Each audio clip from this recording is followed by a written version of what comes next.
United States vs Sweden highlights, full time.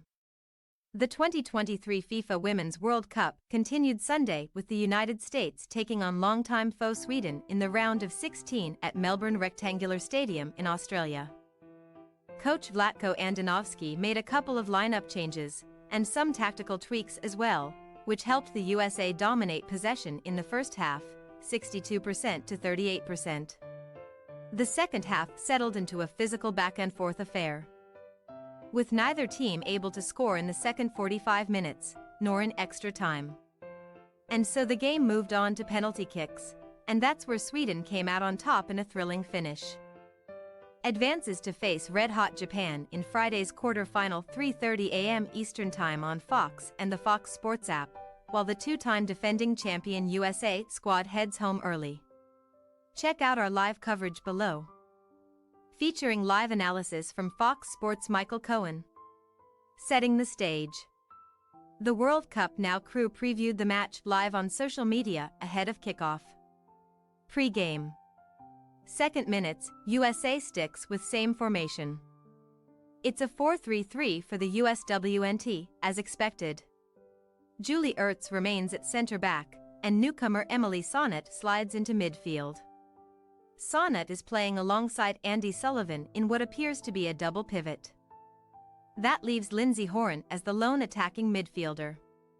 6 minutes, Sweden is big and physical. One thing to watch in today's match: this is the first time the USWNT will be the smaller side physically. Sweden's roster has 8 outfield players measuring 5'9" or taller. The Swedes have built their playing style of set pieces, plentiful crosses and aerial prowess around their height advantages. Before the game, coach Vlatko Andonovski talked about Sweden's physicality and how his team would deal with it. 7 minutes, USWNT's first shot goes wide. A nice run from Trinity Rodman created a chance for her midfield teammate, but Sullivan sent the ball wide left from the top of the box. 9 minutes, dangerous in the air. Here we go, the first corner kick/set piece opportunity for Sweden, which has been lethal in the air all tournament. GK Alyssa Nair comes off her line for a bold punch that did just enough to clear the ball from danger. A nice job by Nair to free herself from the swarm of bodies in the 6-yard box.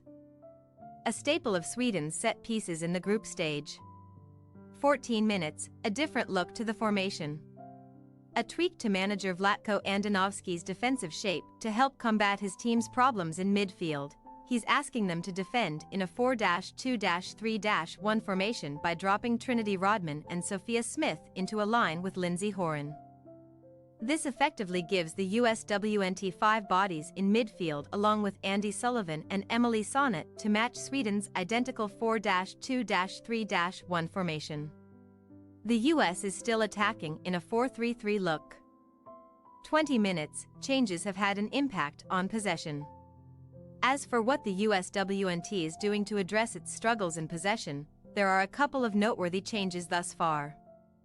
The first is the double pivot of Emily Sonnet and Andy Sullivan, which immediately gives the US defenders another option when building out of the back. The second is what seems like an instruction for the strong side fullback to push high up the field and join the midfield/attack. In other words, when the ball is worked down the left-hand side, LB Crystal Dunn is offering a more advanced passing option. And when the ball is worked down the right, we've already seen Emily Fox make a couple of forward runs. Expect Dunn, who has done this at times throughout the tournament, to be the more offensive presence than Fox as the game continues. 21 minutes, Nair steady in net. Another set-piece opportunity for Sweden. This corner kick from the left side was strongly bent toward goal, where GK Alyssa Nair batted it away off the line. Impressive start for Nair after she was shaky at times in the group stage. 26 minutes, another Trinity Rodman shot on goal saved. 29 minutes, Smith, Rodman proving dangerous on wings. Impressive directness from wingers Sophia Smith and Trinity Rodman thus far. Plenty of questions have been asked about those two in this tournament, especially given their struggles to defend/press, but they've flown out of the gates with confidence. Rodman in particular has shown a willingness to take players on down the right side and already has 3 shots. 2 on goal. The US is also doing a nice job of isolating Smith 1v1 on the left side by using Crystal Dunn to occupy a second defender. First look at average playing positions for the USWNT. Courtesy of SofaScore. Much different look than what we've seen in the first 3 matches. Emily Sonnet 14 is playing as the deepest of the 3 midfielders. Sophia Smith 11 pushing really high on the left-hand side. 34 minutes, a chance. For the second time in this World Cup, Lindsey Horan finds the ball on a corner kick for a free header. She scored that way against the Netherlands and hammered one off the crossbar just now against Sweden. That's a good sign for the US if Horan can still find opportunities in the air against a Sweden side with much more height. 40 minutes, Germa has been fantastic. Some general praise for Naomi Germa here. So much has been made of youthful USWNT players like Sophia Smith, Trinity Rodman and Rose Lavelle before and during this tournament. But Germa, who just turned 23 in June, has been the best of the bunch by a wide margin. She's tied for the most completed passes, 28 in today's match, and is becoming more and more involved in the build-up play. The U.S. holding a 60-40 edge in possession right now. Here's a look at Naomi Germa's passing chart, courtesy of Opta Analyst. She's been critical to the left-sided build-up for the United States and is trying the occasional long ball towards Sophia Smith. 47 minutes, spreading the ball around.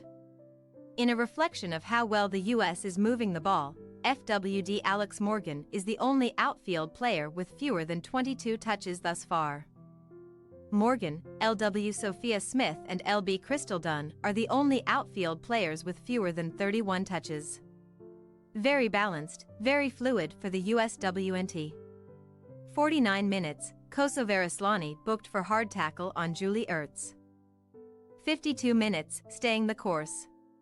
No tactical changes from the United States in the first few minutes of the second half, which is to be expected given how well they played in the opening 45 minutes. Sweden appears to be pressing a bit higher than it did in the first half, forcing the United States to truly build from the top of the 18-yard box and then seeing if the Americans can move the ball between the lines. 53 minutes, Lindsey Horan's shot barely saved. Sweden goalkeeper Zasira Musovic just gets her hand on a screamer from the USWNT co-captain, keeping this game scoreless. 57 minutes, it's truly a 4-2-3-1 for the United States at this point. Sophia Smith, Lindsey Horan and Trinity Rodman are playing in a clear line of 3 underneath FWD Alex Morgan. The defensive shape is much more compact, the pressing looks much more comfortable. Suddenly, the US has bodies in midfield and passing angles galore. When Smith tucks into the midfield, LB Crystal Dunn pushes forward on the left wing to keep the width. Same on the other side with Rodman and RB Emily Fox.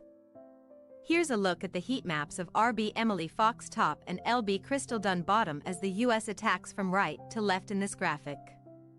It shows just how advanced their positioning has been in this game.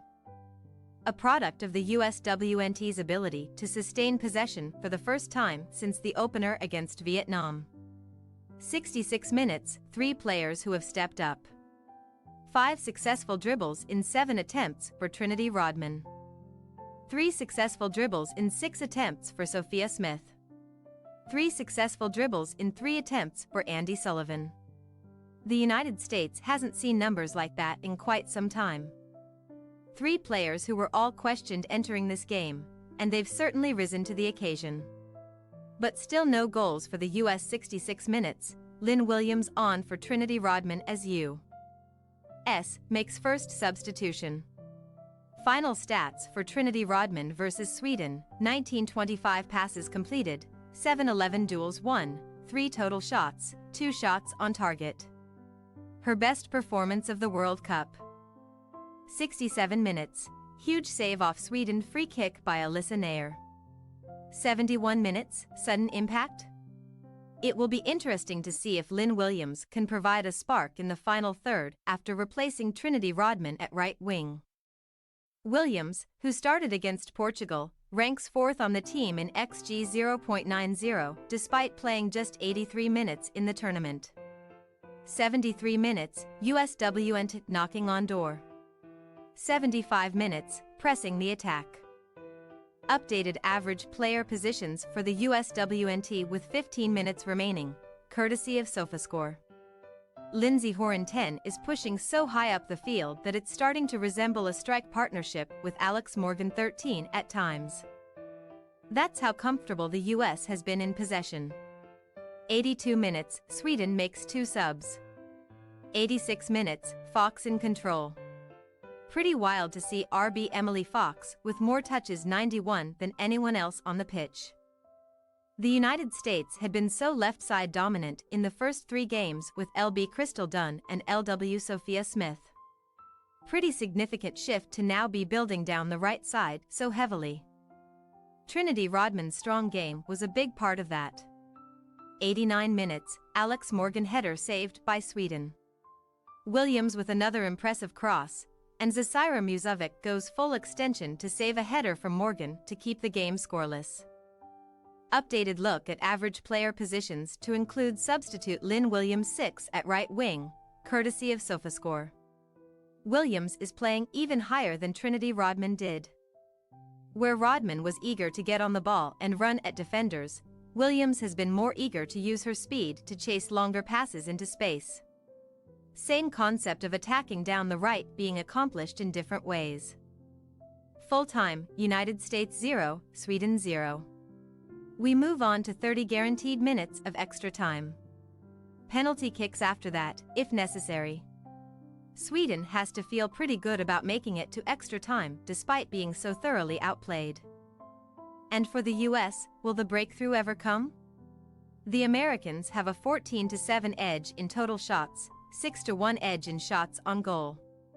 They kept 59% of possession in regulation. All 3 previous extra time matches the USWNT has played at the Women's World Cup have gone to penalties. The big move by Vlatko Andonovski was to introduce CDM Emily Sonnet to the starting lineup. Here's how she fared over 90 minutes. 48 of 52 passes completed, 5/9 duels won, 2 half successful dribbles. 2 interceptions, 2 tackles, 2 clearances. Thanks for your watching. Don't forget to click the subscribed button and hit the bell icon for more.